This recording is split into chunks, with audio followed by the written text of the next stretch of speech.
أعوذ بالله السميع العليم من الشيطان اللعين الرجيم. بسم الله الرحمن الرحيم.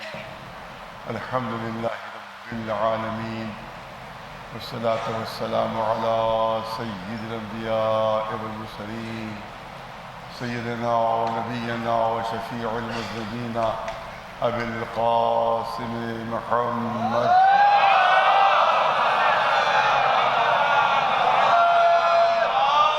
أهل بيته الطيبين الطاهرين المعصومين. أما بعد، وقد قال الله سبحانه تبارك وتعالى في كتابه المبين وهو أصدق القائلين: ألف لام ميم أحسب الناس أن يتركوا أن يقولوا آمنا وهم لا يفتنون. صلوات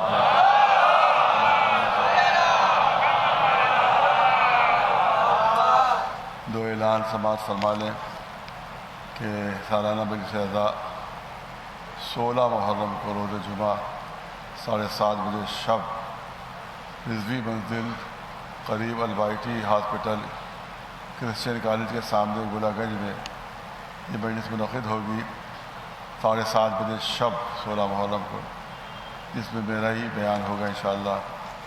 دوسری مجلس سالانہ ہے، کل ہے، کل یعنی 5 محرم کو وقف مسجد صغیر اعلیٰ بیگم سلطان المدارس مدرسے کے پیچھے پیارے لال روڈ کے اوپر صبح 8:30 بجے منعقد ہوگی. اس میں میرا ہی بیان ہوگا. یہ 5 محرم یعنی کل ہے. یہ سلطان المدارس کے پیچھے جو مسجد ہے پیارے لال روڈ کے اوپر، یہ مجلس وہاں منعقد ہوگی صبح 8:30 بجے. صلوات بھیج دیں.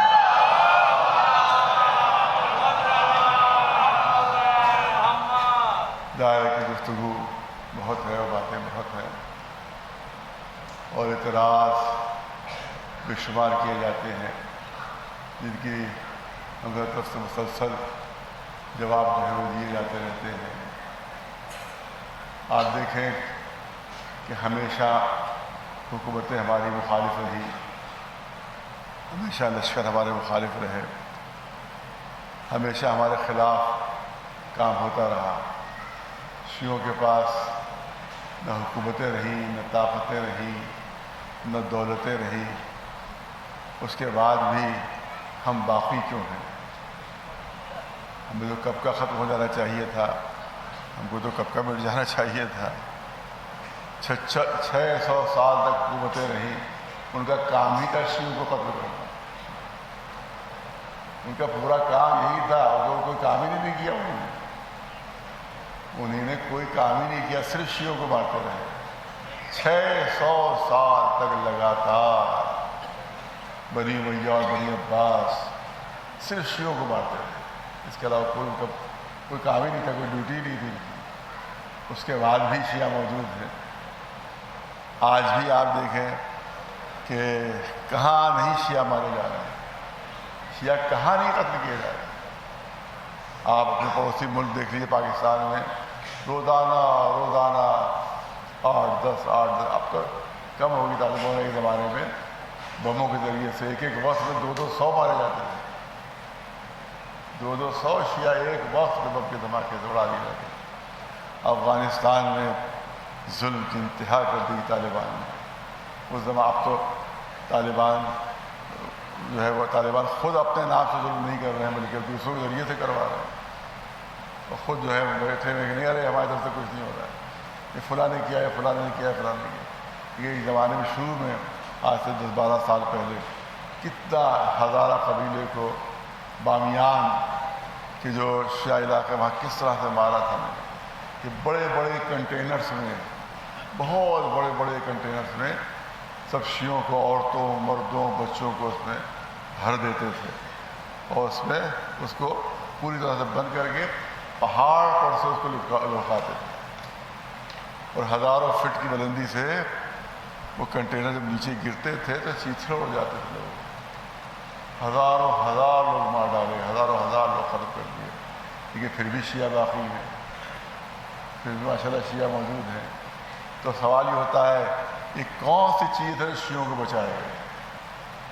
کہ کون سی چیز ہے کہ جس کی وجہ سے شیعہ باقی ہیں، تو یاد رکھیے وہ صرف اور صرف فرش ازا ہے، اور صرف مجلس امام حسین ہے کہ جس کی وجہ سے ہم بچے ہوئے ہیں اور ہم محفوظ ہیں۔ یہ فرش ازا کا صدقہ ہے کہ جس کی وجہ سے شیعہ محفوظ ہے اب تک، اور شیعہ اب تک باقی ہیں، ورنہ اتنے مارے گئے ہیں کہ کب کے ختم ہو جانا چاہیے۔ لہذا اس کو ہم کو تو یہ احسان ہے جناب زینب کا کہ جنہوں نے اس فرش ازا کو قائم کر دیا، اور آج ہم اس کے طفیل میں زندہ ہیں، اس کے طفیل میں باقی ہیں۔ ایک صلوات بھیجے محمد۔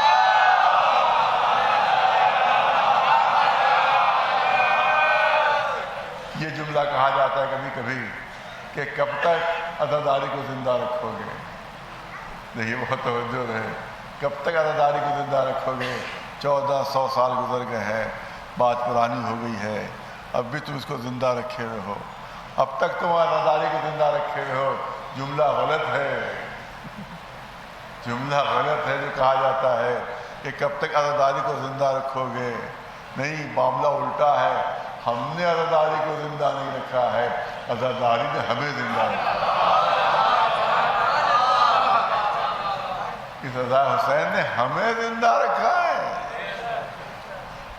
ہمیں کیا ہے، ہماری کیا اوقات ہے، ہماری کیا حیثیت ہے کہ ہم عزاداری کو زندہ رکھیں گے؟ یہ تو وعدہ الہی ہے جو پورا ہو رہا ہے۔ یہ تو وعدہ ہے کہ جو ایک ماں سے رسول اللہ نے کیا تھا اور اللہ کے اعلان پر کیا تھا کہ قوم اللہ پیدا کرے گا کہ جو قیامت تک تمہارے بچے کی عزاداری کرتی رہے گی۔ اللہ کا وعدہ جھوٹا نہیں ہو سکتا، رسول کا وعدہ جھوٹا نہیں ہو سکتا، کیونکہ یہ اللہ نے وعدہ کیا تھا قوم کو پیدا کروں گا، یہ نہیں کہا تھا کہ قوم کبھی ختم ہو جائے گی۔ لہذا یہ قوم ہمیشہ باقی رہے گی، اور کس صدقے میں؟ رضا حسین کے صدقے میں باقی رہے گی۔ ایک صلوات بھیجو۔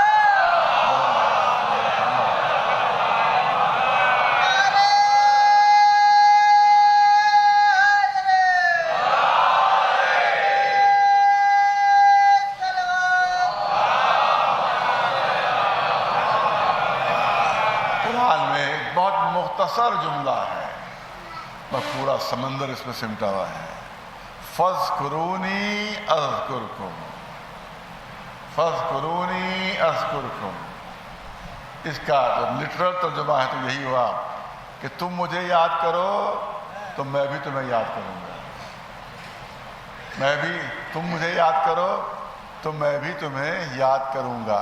لیکن علماء نے کہا کہ اس کا صحیح ٹرانسلیشن یہ ہے کہ اگر تم میری یاد باقی رکھنے کے لیے کوشش کرو گے تو میں بھی تمہاری یاد باقی رکھوں گا۔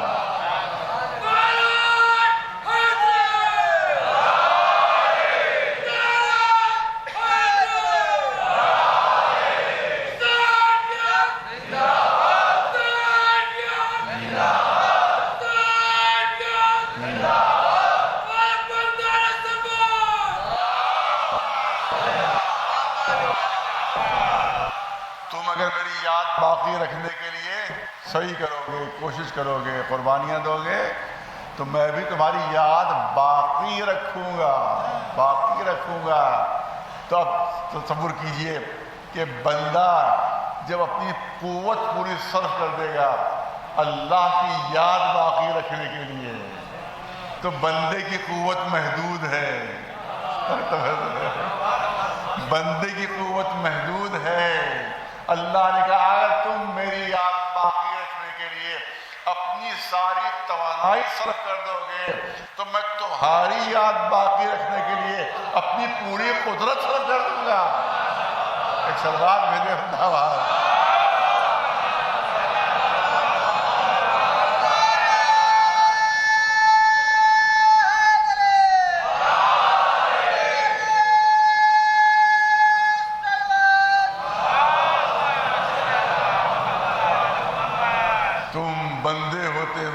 ہوتے ہوئے میری یاد باقی رکھو گے تو میں اللہ کی حیثیت سے قادر مطلق کی حیثیت سے، خالق کائنات کی حیثیت سے تمہاری یاد باقی رکھوں گا۔ تو اس کا مطلب یہ ہے، بہت توجہ ہے، اس کا مطلب یہ ہے کہ اب جو یہ عزاداری کے مخالف ہیں، اب جو یہ فرش اعضاء کے مخالف ہیں، تو کس کے مخالف ہیں؟ توجہ رہے، کس کے مخالف ہیں، کس کے دشمن ہیں، کس کو روکنے کی کوشش کر رہے ہیں؟ کیونکہ حسین کا کام تو 10 محرم کو عصر عاشور کے بعد ختم ہو گیا۔ ارے توجہ رہے، حسین کا کام تو عصر عاشور کو 10 محرم کے بعد ختم ہو گیا، تو حسین کا کام عصر عاشور تک تھا۔ اب عصر عاشور سے قیامت تک اب یہ قدرت کی ذمہ داری ہے کہ یاد حسین کو باقی رکھے۔ تو جو یاد حسین مٹانا چاہتے ہیں تو میں اس سے پوچھنا چاہتا ہوں، ارے کس سے ٹکر لے رہے ہو؟ کس کے مقابلے پر کھڑے ہوئے ہو؟ شیعوں کے مقابلے پر نہیں، تم اللہ سے ٹکر لینے کی کوشش کرو۔ ایک سلوات بھائی بنا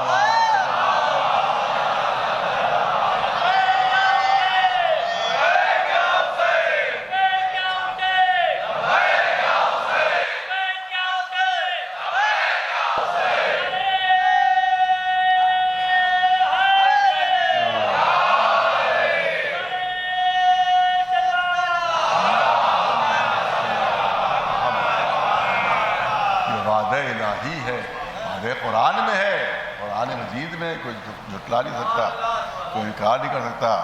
فَاذْكُرُونِي أَذْكُرْكُمْ، تم میری یاد باقی رکھو گے تو میں تمہاری یاد باقی رکھوں گا، تمہاری یاد باقی رکھوں گا۔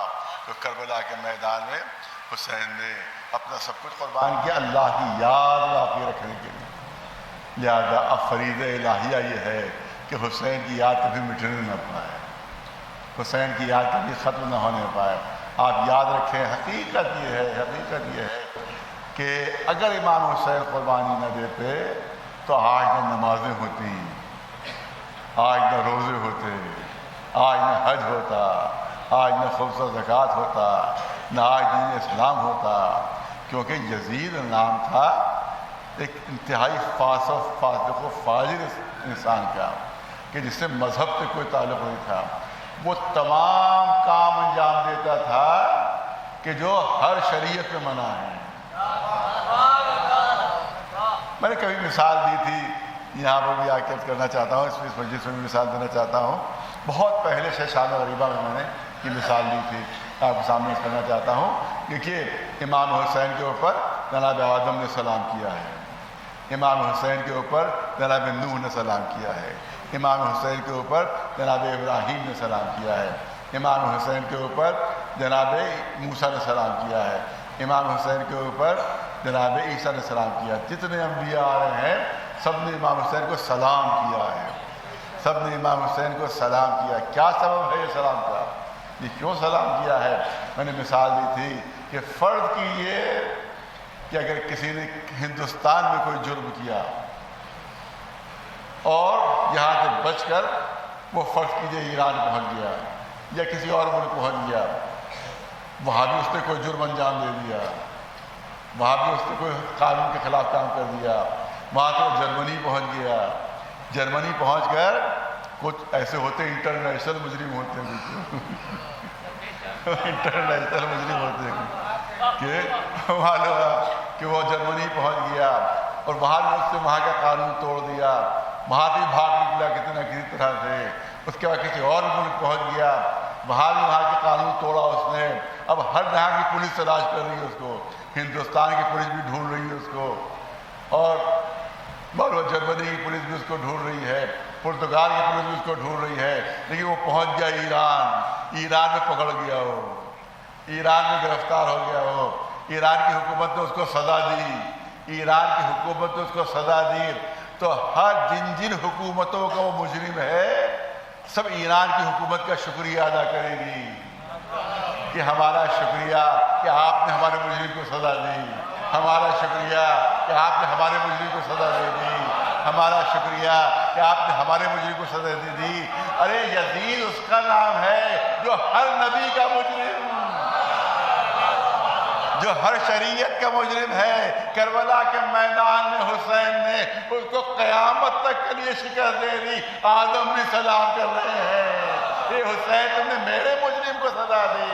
نوح بھی سلام کر رہے ہیں، اے حسین تم نے میرے مجرم کو سزا دی۔ ایک صلوات مجھے بڑا نواز۔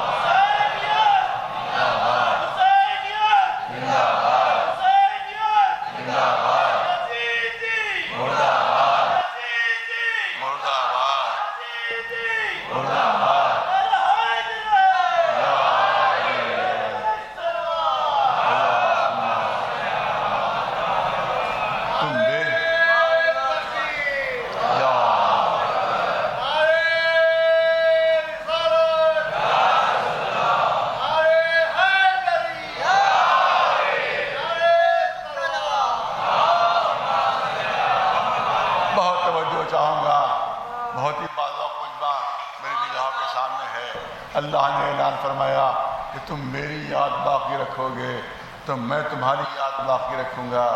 آج جب ہم اذان کی آواز سنتے ہیں تو کربلا کی قربانی یاد آتی ہے۔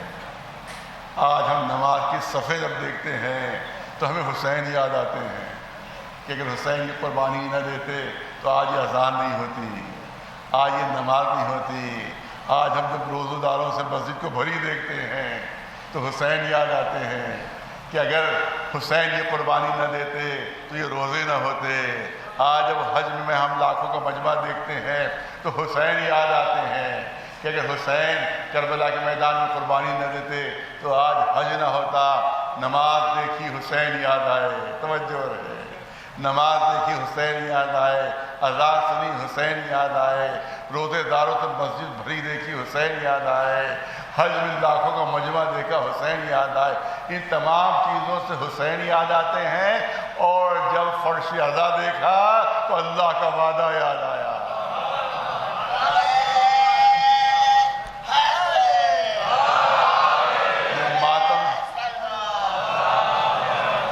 جب ماتم دیکھا تو جب فرش عزا دیکھا، جب غم حسین دیکھا تو اللہ کا وعدہ یاد آیا کہ اللہ نے وعدہ کیا ہے کہ اگر تم میری یاد باقی رکھو گے تو میں تمہاری یاد باقی رکھوں گا۔ مگر کوئی کہہ سکتا ہے کہ حسین نے تو صرف 5 وقت کی نمازوں کو بچایا تھا۔ ارے توجہ ہے، 5 وقت کی نمازوں کو بچایا تھا، لیکن یہ مجلسیں تو ہر وقت ہو رہی ہیں، ہر لمحے ہو رہی ہیں۔ ارے اس وقت بھی ہزاروں جگہ اسی وقت مجلس ہو رہی ہوگی۔ پوری دنیا میں اس وقت ہزاروں جگہ مجلس ہو رہی ہوگی۔ وہ تو 5 نمازیں ہیں، یہ تو ہزاروں مجلسیں ہیں، یہ لاکھوں مجلسیں ہیں۔ ارے جس حساب سے قربانی دی تھی اسی حساب سے صلہ بھی ملنا چاہیے تھا کہ بس 5 وقت مجلس کر لو، کیونکہ 5 وقت کی نمازوں کو بچایا ہے تم نے، لہذا 5 وقت مجلسیں بھی ہو جایا کرے۔ لیکن یاد رکھیے کہ بندے کے کام میں اور اللہ کے کام میں کچھ تو فرق ہونا چاہیے۔ لاکھ بلند مرتبہ صحیح مگر تھے تو بندے، تھے تو اللہ کے بندے۔ لہذا اگر اللہ نے اعلان فرمایا ہے کہ اگر تم میری راہ میں کوئی دو گے تو اس کے بدلے میں کم سے کم 10 گنا دوں گا، 70 گنا دوں گا، 700 گنا دوں گا، اور اعلان ہوا کہ بے حساب دوں گا۔ لہذا 5 وقت کی نمازیں حسین نے بچائیں اور ہزاروں ہزار مجلسیں، یہ اللہ کی ذمہ داری ہے کہ ان کو انجام دے۔ ایک صلوات بھیجنا۔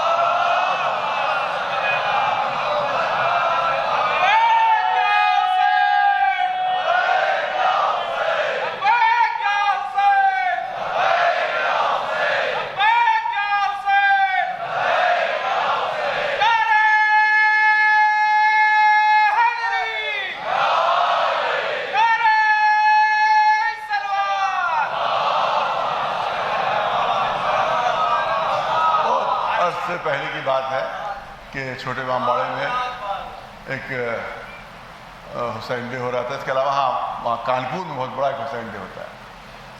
کانپور بہت بڑا حسین ڈے ہوتا ہے جس میں پہلے تو میں جاتا تھا بہت, لیکن اب کچھ وجہ سے میں وہاں نہیں جا پاتا شرکت. وہاں سب ہندو, مسلمان, سکھ, عیسائی سب حسین ڈے میں جمع. تو ہم نے اس پر بات کی تھی کہ اس وقت دنیا اتحاد کی تعلیم, کہ سب متحد ہو جائیں, تفرقہ ختم ہو جائے, کیونکہ تفرقے سے تباہی اور بربادی بچ رہی ہے ہر طرف. لہٰذا ہر ایک چاہتا ہے کہ امن ہو, کوئی جنگ نہیں چاہتا.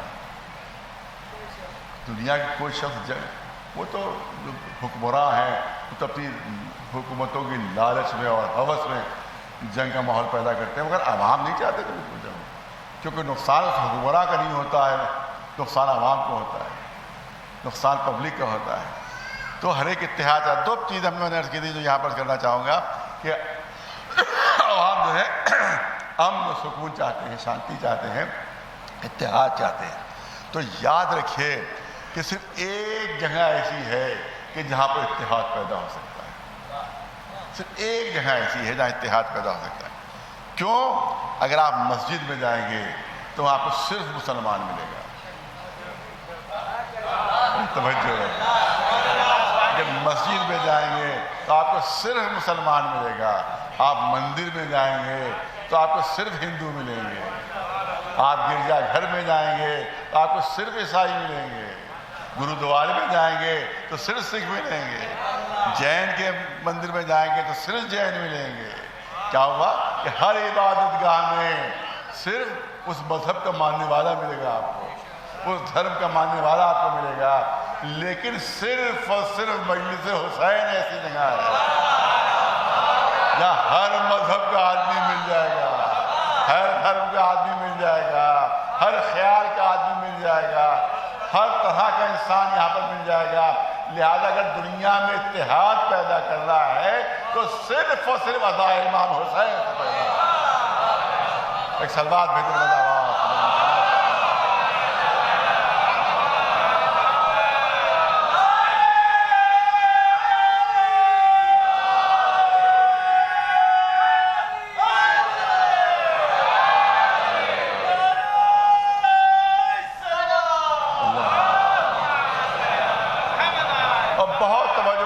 انٹرنیشنل پیغام ہے. حسین ڈے میں تو کئی مرتبہ پیش کر چکا ہوں, لیکن شاید اس مجلس میں نے کبھی نہیں پیش کیا یہاں کی مجلسوں میں. لہٰذا پہلی مرتبہ یہ بات یہاں میں پیش کر رہا ہوں. یوں حسین ڈے میں تو میں یہ بات پیش کر چکا ہوں کہ اگر دنیا میں جنگ روکنا ہے, اگر امن قائم کرنا ہے تو حسینی بن جاؤ.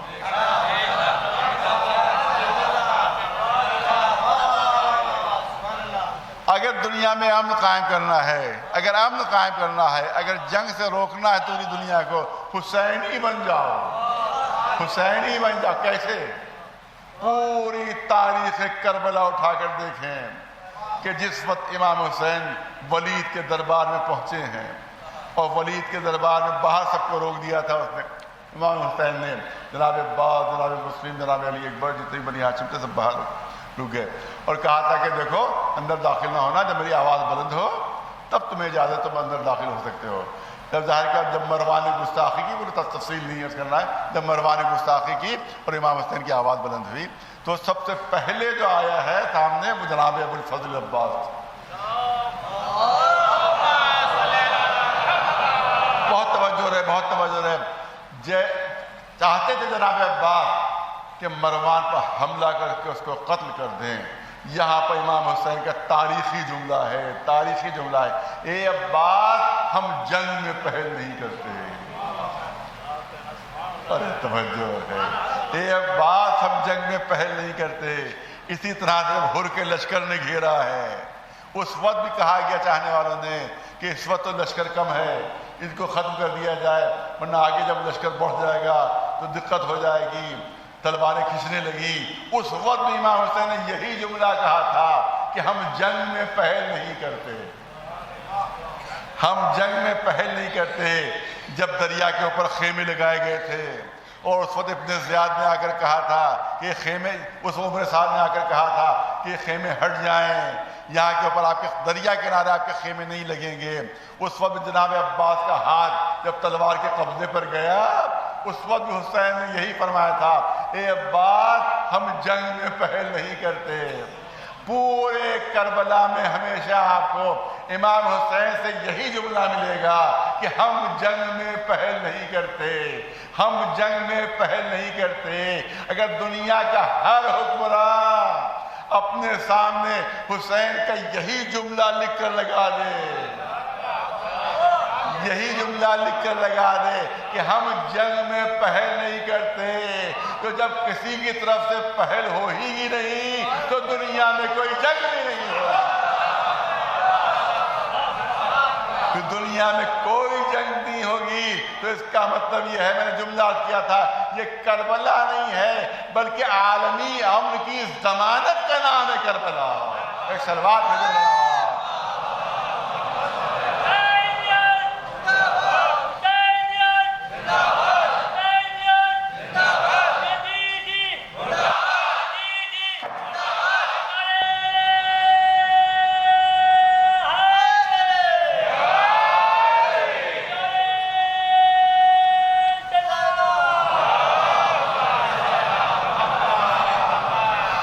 اعلان سماعت فرمانے کے بڑے امام باڑے میں جو شرح منعقد ہو رہا ہے وہ امام زمانہ ٹرسٹ کی جانب سے، جس میں جناب شبیر علی وارثی صاحب قبلہ جو کلکتے سے تشریف لائے ہیں، وہ خطاب فرما رہے ہیں۔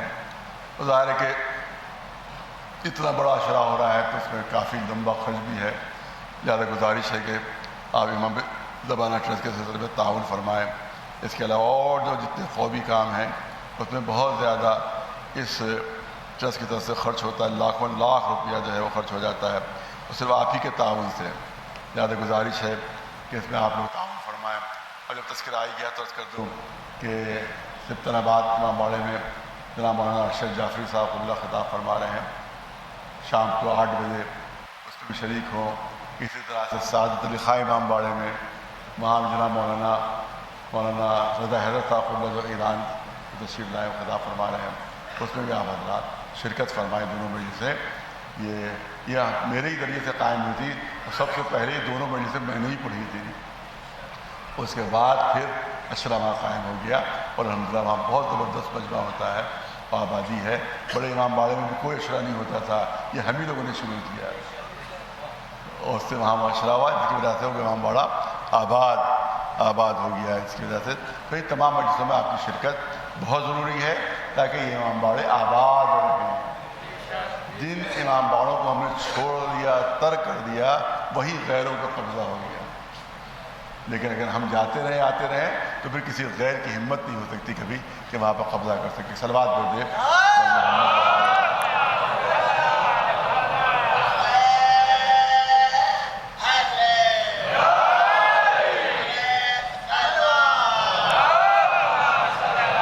بس ایک پہلو اور عرض کرنا ہے، حالانکہ یہ ایسا وسیع موضوع ہے کہ پورا اشرا ہی اس پہ گزر سکتا ہے، لیکن مجھے آیہ کریمہ کے ذہن میں بھی کچھ باتیں عرض کرنا ہے، لہٰذا یہ آخری جز ہے جو آپ کے سامنے عرض کرنا چاہتا ہوں۔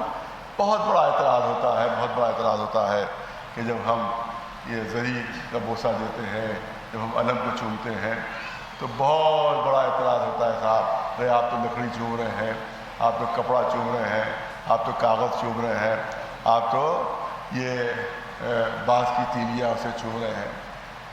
تو اب اس میں کیا حقیقت ہے؟ دیکھیے، ہر چیز کی بہت پڑھا لکھا سمجھدار بندہ میرے سامنے ہے۔ ہر شے کے 2 جنبے ہوتے ہیں، ہر شے کے 2 پہلو ہوتے ہیں، ایک ظاہری پہلو ہوتا ہے، ایک باطنی پہلو ہوتا ہے۔ ہر چیز کے 2 پہلو، 2 جنبے ہوتے ہیں۔ دوسرے لفظ میں یوز کروں کہ ایک مادی پہلو ہوتا ہے، ایک معنوی پہلو ہوتا ہے۔ ہمیشہ کسی چیز کی اہمیت کو مادیت کی ترازو پر ہی تولا جاتا ہے، کسی بھی چیز کی عظمت اور مرتبے کو اور اہمیت کو اور قیمت کو مادیت کے ترازو پر نہیں تولا جاتا، بلکہ معنویت کی ترازو پر تولا جاتا ہے، معنویت کے ترازو پر۔ اور اس کی 50 مثالیں ہمارے سامنے موجود ہیں، بچے کو معلوم ہوگی۔ آپ دیکھیں کہ ایک من لوہا رکھا ہوا ہے، ایک من لوہا جو ایک کمزور آدمی ہلا بھی نہیں پائے گا، ایک من لوہے کو ایک کمزور آدمی ہلا بھی نہیں پائے گا، اور ایک 10 گرام سونے کا چھوٹا سا ٹکڑا ہے، 10 گرام سونا ہے، چھوٹا سا ٹکڑا ہے، ایک ننھا سا بچہ اپنی ہتھیلی پر رکھے ہوئے ہے، وہ 10 گرام سونا ایک ننھا سا بچہ اپنی ہتھیلی پر رکھے ہوئے ہے، 10 گرام سونا ہے، کتنا ہلکا ہے، اور ایک من لوہا کتنا بھاری ہے۔ لیکن جب آپ بازار میں لے کر جائیں گے تو جو بھاری ہے اس کی قیمت کم ہوگی، اور جو ہلکا ہے اس کی قیمت زیادہ ہوگی۔ ارے جب مادیت معیار ہے تو ایک من لوہے کی قیمت زیادہ ہونا چاہیے، بہت توجہ ہے، ایک من لوہے کی قیمت زیادہ ہونا چاہیے، 10 گرام سونے کی قیمت کم ہونا چاہیے۔ لیکن ہر ایک ہی کہے گا مادیت نہ دیکھو، معنویت دیکھو، قیمت معنویت کی بنیاد کے اوپر ہوتی ہے۔ معلوم ہوا کہ ایک 500 کا نوٹ ہے اور ایک 100 کے 2 نوٹ ہیں، کسی بچے کے پاس اگر 500 کا نوٹ جو ہے اس کے پاس موجود ہے، ہم نے جا کر 100 کے 2 نوٹ اسے دیے کہ یہ 2 لے لو، وہ 1 دے دو، یہ 2 لے لو وہ 1 دے دو۔ بچہ سمجھدار تھا، وہ یہ کہے گا کہ آپ کے 2 سے یہ اکیلا زیادہ قیمتی ہے، یہ 1 زیادہ قیمتی ہے۔ ہم بازار میں جائیں گے تو 2 نوٹوں کا سودا کم ملے گا، یہ 1 500 کا نوٹ ہے، اس کا سودا زیادہ ملے گا۔ آپ جا رہے تھے سڑک کے اوپر، دیکھا بیچ میں ایک پتھر پڑا ہوا ہے، آپ نے پتھر اٹھا کے دور پھینک دیا، پھر کچھ اور آگے بڑھے، دیکھا ایک اور پتھر پڑا ہوا ہے، آپ نے اس کو لیا اور اس کو ایک جگہ پر نصب کر دیا، پتھر دونوں ہیں، ایک کو دور کو پھینکا، ایک کو نصب کو کیا۔ تو آپ کہیں گے ارے بھائی سمجھ نہیں پا رہے ہو، یہ سنگ راستہ کے جیسے پھینک دیا، یہ مسافروں کا راستہ روک رہا تھا، اسے پھینک دیا، اور دوسرا پتھر اس کو نصب کیا، وہ سنگ میل ہے، مسافروں کو راستہ بتانے والا ہے۔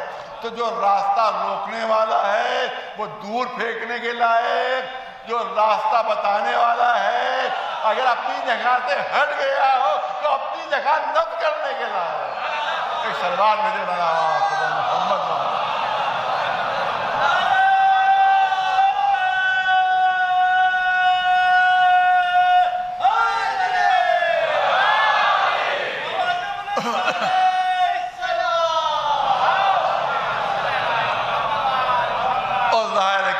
لاکھوں لوگ حج کرنے جاتے ہیں، حاجیوں کے لیے مثال پیش کرنا چاہتا ہوں، سارے حاجی کارنامہ انجام دیتے ہیں کہ پہنچتے ہیں جب وہ مینا میں تو 3 پتھر ملتے ہیں ان کو، وہاں پر 3 پتھر ملتے ہیں وہاں کے اوپر۔ اب میں خود 5 مرتبہ حج مشرف ہو چکا ہوں، حاجی اتنے جوش میں آ جاتے ہیں کہ پہلے تو کنکریاں مارتے ہیں، جب کنکریاں ختم ہو جاتی ہیں تو جوتے چپلیں چلنے لگتے ہیں، اور جب وہاں سے مجمع آتا ہے واپس والوں لاکھوں چپلوں جوتوں کا ڈھیر وہاں کے اوپر لگا ہوا ہے، تھوک رہے ہیں، چپلیں مار رہے ہیں، جوتے مار رہے ہیں، کنکریاں مار رہے ہیں، مگر یہ 3 پتھر ہی تو ہیں،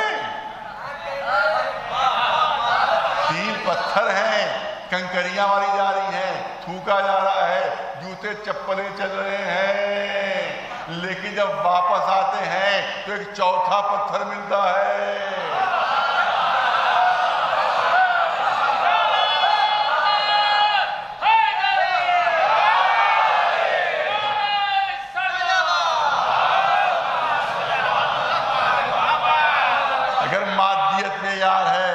اگر میٹر معیار ہے تو وہ 3 بھی پتھر ہیں، یہ چوتھا بھی پتھر ہے، مگر یہ کیا بات ہے، وہاں تو ان کی اتنی زیادہ بے عزتی کہ جوتے چپلیں ماری جا رہی ہیں، لیکن ادھر چوتھے کے پاس پہنچے، ہر ایک چومنے کے لیے دوڑ رہا ہے، ہر ایک بوسہ لینے کے لیے دوڑ رہا ہے، ہر ایک چاہتا ہے کہ بوسہ لے لیں۔ ارے پتھر وہ بھی، پتھر یہ بھی، فرق کیا ہوگا؟ کہ نسبت کا فرق ہے، وہ شیطان کی طرف تینوں منسوب ہے، یہ الرحمن کی طرف منسوب ہے، وہ پتھر کھانے کے لائق ہے، یہ بوسہ لینے کے لائق ہے۔ ایک صلوات بھیجے محمد والا۔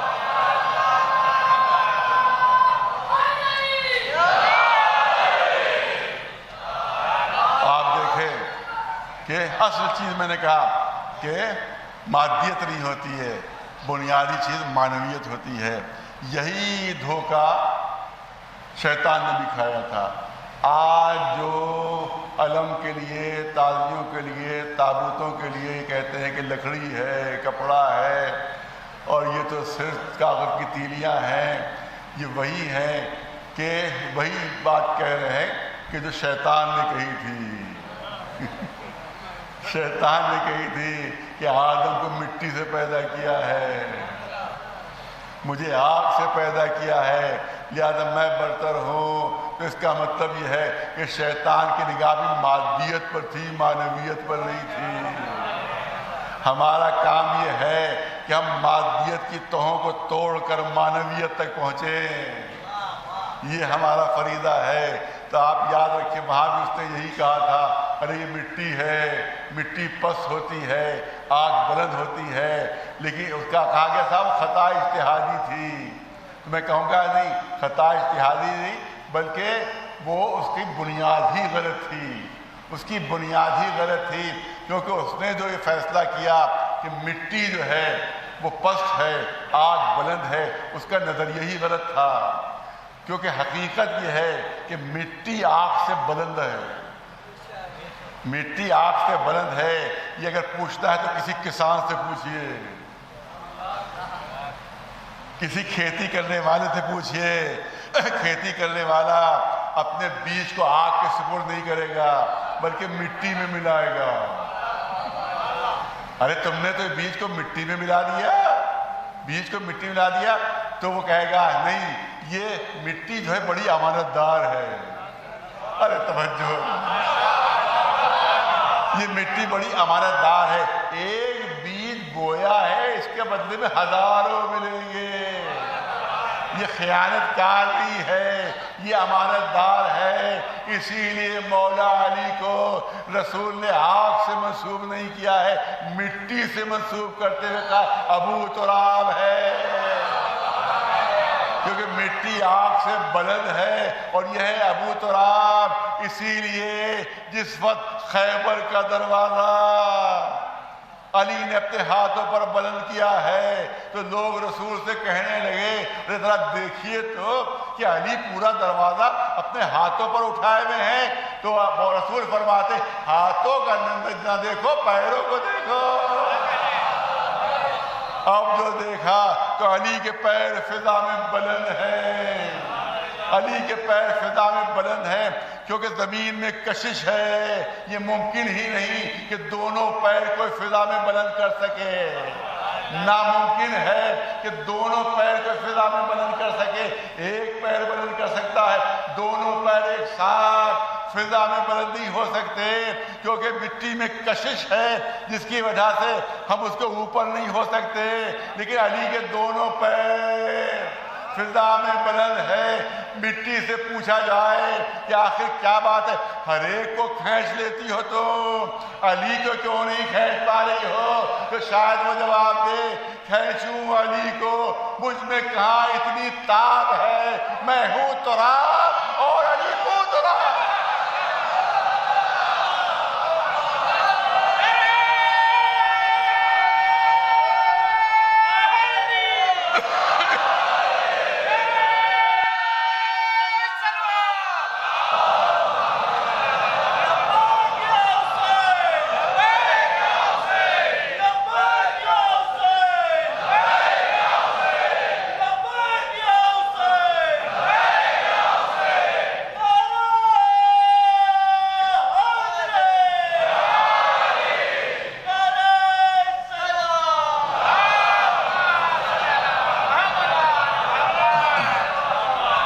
کسی مجلس میں میں نے عرض کیا تھا کہ کیا روزانہ مجلسیں، ہر وقت مجلسیں، ارے ایک بار کر لی دن میں مجلس کافی ہے، ہفتے میں ایک بار کر لی کافی ہے۔ کسی مجلس میں میں نے اس کا جواب دیا تھا، یہاں بھی عرض کرنا چاہتا ہوں ارے یہ کیا ہر گھنٹے پر مجلس، ہر جگہ مجلس، ہر وقت مجلس، ارے کرنا ہے تو دن میں ایک مرتبہ مجلس کر لی، بات ختم ہو گئی، ہفتے میں ایک مرتبہ مجلس کر لی، بات ختم ہو گئی۔ میں نے کہا بالکل صحیح کہہ رہے ہیں آپ، یہی قانون ہر چیز پر اپلائی کیجیے آپ،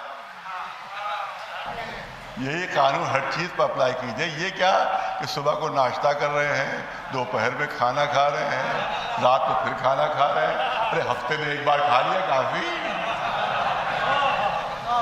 ہفتے میں ایک بار موج کر لیا کافی، ایک بار کھانا کھا لیجیے۔ یہ کیا دن میں 3 مرتبہ، بات تو 4 مرتبہ کھانا ٹھوستے ہیں، یہ کیا بات ہے؟ ایک مرتبہ کھا لیا بہت ہے۔ ارے یہ کیا بات ہے کہ آپ ہر گھنٹے میں پانی پی رہے ہیں، خاص طور سے گرمیوں میں ہر گھنٹے پر پانی پی رہے ہیں، پر دن میں صبح اٹھے ایک گلاس پی لیا، دن بھر کے لیے کافی ہے، ہفتے میں ایک بار پی لیا، دن بھر کے لیے کافی ہے۔ یہ بار بار پانی کیوں مانگ رہے ہو؟ یہ بار بار پانی کیوں پی رہے ہو؟ نہیں اور بھی، ارے ہر لمحے سانس کو لے رہے ہو، ارے توجہ رہے، ہر لمحے سانس کو لے رہے ہو، دن بھر میں ایک سانس لے لی کافی ہو گیا، ہفتے میں ایک بار سانس لے لی کافی ہو گیا۔ کوئی کہا ارے عجیب باتیں کر رہے ہو، مر جائیں گے اگر سانس نہ لیں۔ زندگی کے لیے ضروری ہے کہ کھانا بھی کھائیں، زندگی کے لیے ضروری ہے کہ پانی بھی پئیں، زندگی کے لیے ضروری ہے کہ ہم سانس بھی لیں۔ تو جس طرح سے مادی زندگی کے لیے سانس لینا ضروری ہے، اس طرح روحانی زندگی کے لیے ہر وقت مجلس و ماتم کرنا ضروری ہے۔ ایک صلوات بھیجے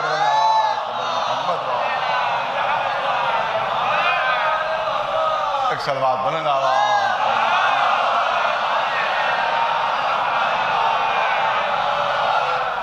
اب ظاہر کہ موضوع بہت طویل ہے اور وقت بھی نہیں ہے، میں چاہتا ہوں کہ ایک رخ آیہ کریمہ کا ہے جو آپ کے سامنے پیش کروں اور تاکہ بات جو ہے وہ شروع ہو جائے۔ وہ ہے الف لام، یہ سورہ عنکبوت کی ابتدائی آیت ہے کہ جس میں شروعات ہو رہی ہے الف لام میم سے۔ ان کو کہتے ہیں حروف مقطعات، الگ الگ کیونکہ الگ الگ پڑھے جاتے ہیں۔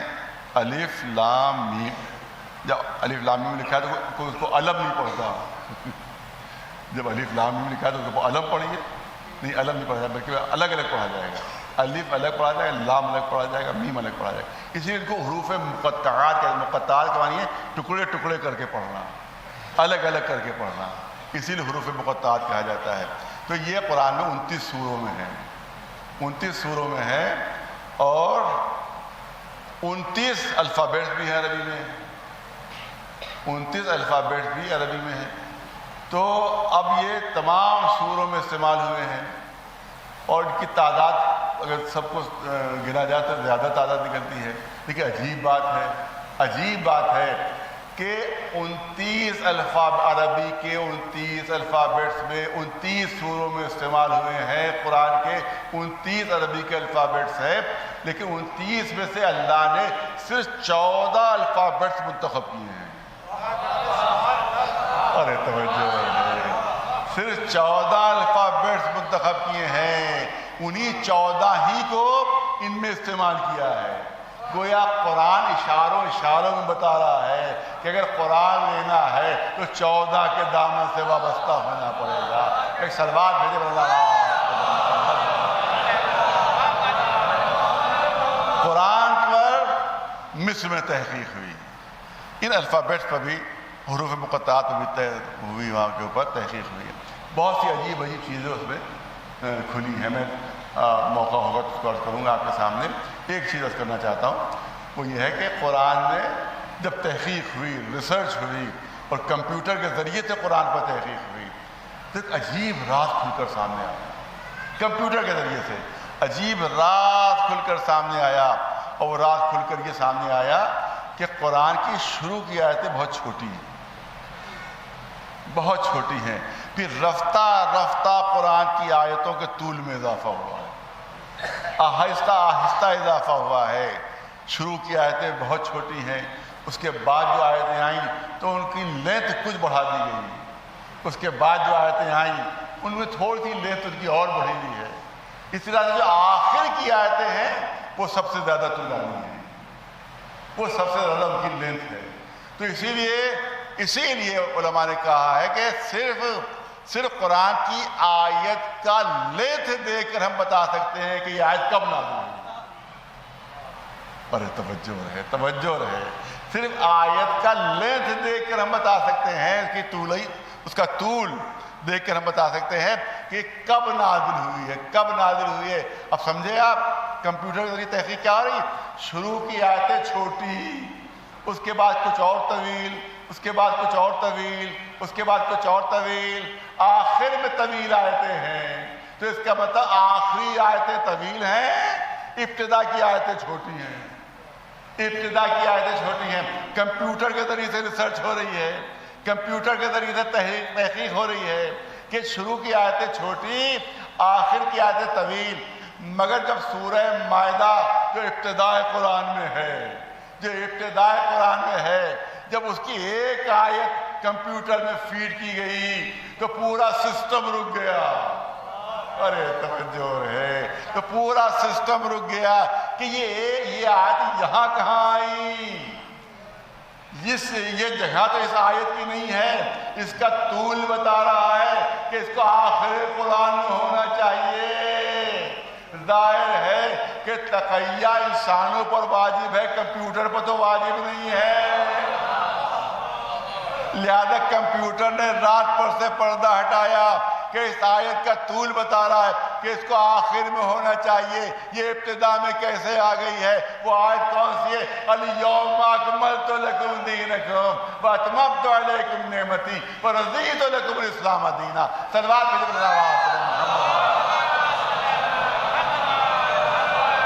صلوات بلند آواز محمد. بس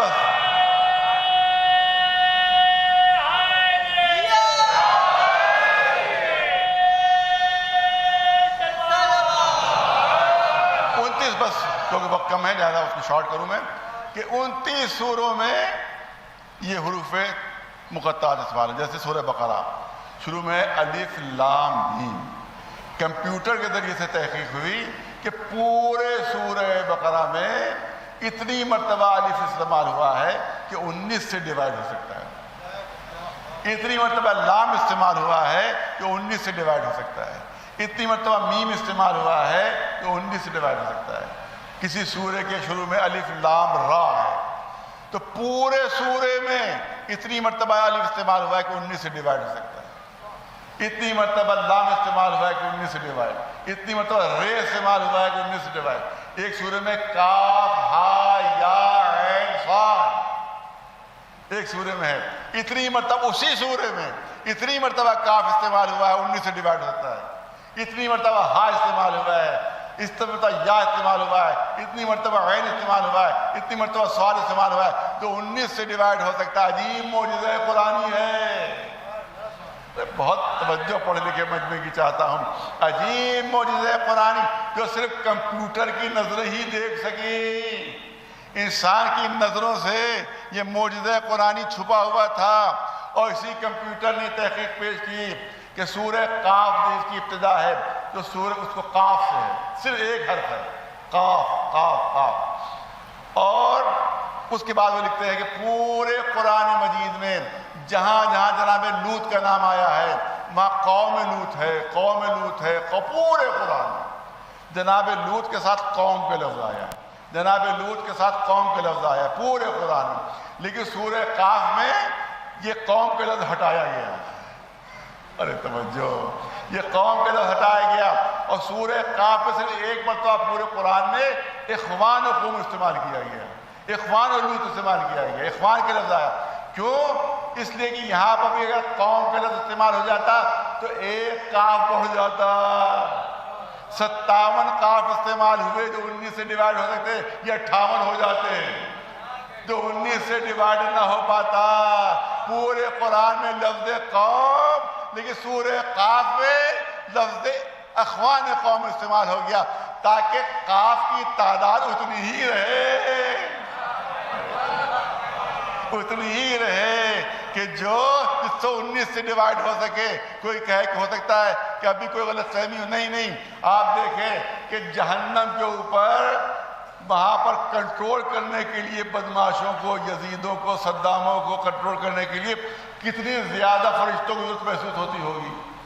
بھائی شریفوں کو تو اس کی شرافت ہی کنٹرول کر لیتی ہے، لیکن بدماشوں کو کنٹرول کرنے کے لیے وہاں تو بہت بڑی فوج کی ضرورت ہوتی ہوگی جو کنٹرول کرے وہاں کے اوپر. لیکن قرآن کہہ رہا ہے کہ وہ علیہا 19، ہم نے جہنم پر 19 فرشتے معین کیے ہیں. ارے عجیب چیز ہے، بات مکمل ہوئی. ہم نے جہنم پر 19 فرشتے معین کیے. اس سے یہ طے ہوا کہ قرآن کا بنیادی عدد 19 ہے. بنیادی عدد 19 ہے. یہ مصر میں تحقیق ہوئی کہ قرآن کا بنیادی عدد 19 ہے، مگر ان کی تحقیق صرف قرآن تک محدود رہی. مگر ہماری نگاہ تو اہل بیت پر بھی ہے. ہماری نگاہ میں تو رسول کی حدیث ہے کہ انی تارک فیکم الثقل ہے. ہم دو چیزیں چھوڑ کر جا رہے ہیں، قرآن اور اہل بیت. تو ہماری تحقیق کے قدم تو در اہل بیت تک بھی پہنچیں گے. تم نے قرآن کا عدد بنیادی عدد 19 بتایا، تو یاد رکھو کہ اہل بیت کا بنیادی عدد بھی 19 ہی ہے. ابھی حساب لگا کر دیکھ لو محمد میں کتنے حروف. محمد میں میم 1 پھر 2 پھر میم بدا 4. فاطمہ میں کتنے حروف؟ 5 5 4 9. علی میں کتنے حروف؟ 3 9 3 12. حسن میں کتنے حروف؟ 3 اور 12 3 15. اب 19 میں کتنے بچے؟ 4 بچے. حسین میں کتنے حروف؟ 4 15 4 19. اگر قرآن صامت کا بنیادی عدد 19 ہے تو قرآن ناطق کا بنیادی عدد 19 ہے. ایک صلوات بنا محمد.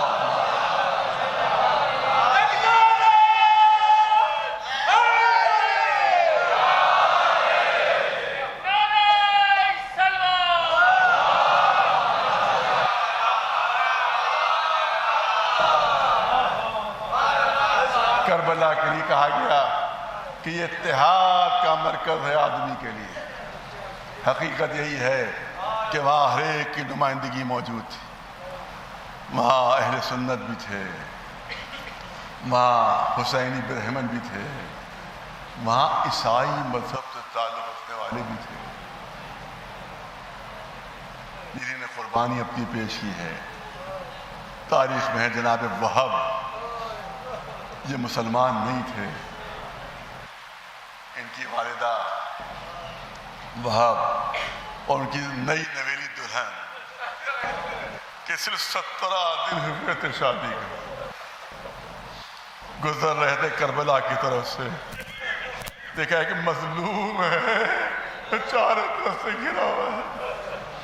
باپ نے بیٹے سے کہا جا کر دیکھو تو کون مظلوم ہے، ان کو چاروں طرف سے لاکھوں میں لشکر گھیرے ہوئے. جب وہ واپس آیا تو سر پر امامہ نہیں تھا، گریبان پھٹا ہوا تھا، چہرے پر خاک پڑی ہوئی تھی. کیا بات ہے بیٹا، کیا بات ہے؟ کہا وہ مظلوم نواز رسول ہے جس کو چاروں طرف سے یزیدی فوج گھیرے ہوئے ہے. باپ کی ماں کہتی ہے ارے پھر تو زندہ کیوں واپس آ گیا؟ نواز رسول کو اپنی جان قربان کر دیتا کہ نہیں اماں میں آپ سے اجازت لینے آیا تو میری اجازت ہے، جاؤ حسین پر جان قربان کر دو. جانے لگا تو نئی نویلی دلہن 17 دن کی اس نے دامن پکڑا.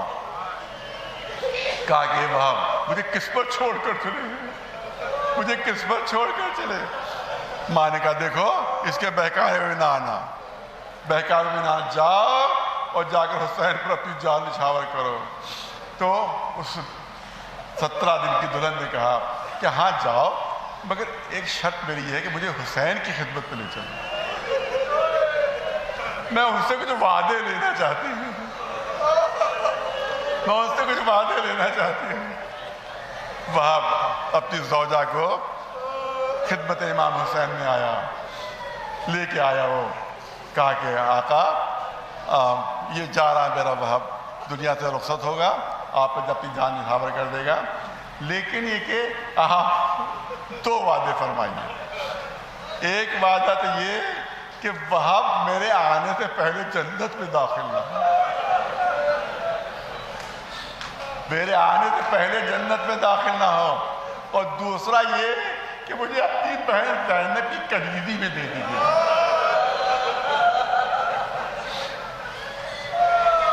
اور عزاداروں سنو، عزاداروں سنو، یہ خاتون کیا کہہ رہی ہے، مجھے اپنی بہن شہزادی زینب کی کلیدی میں دیجیے۔ کہا آخر ان کی کلیدی میں کیوں جاؤ گی تم؟ کہا ان کی کلیدی میں رہوں گی تو میرا پردہ محفوظ ہے۔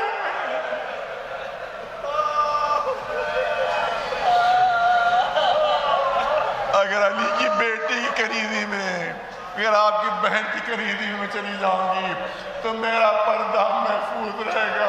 حسین نے کچھ کہا تو نہیں مگر آنکھوں سے آنسو جاری۔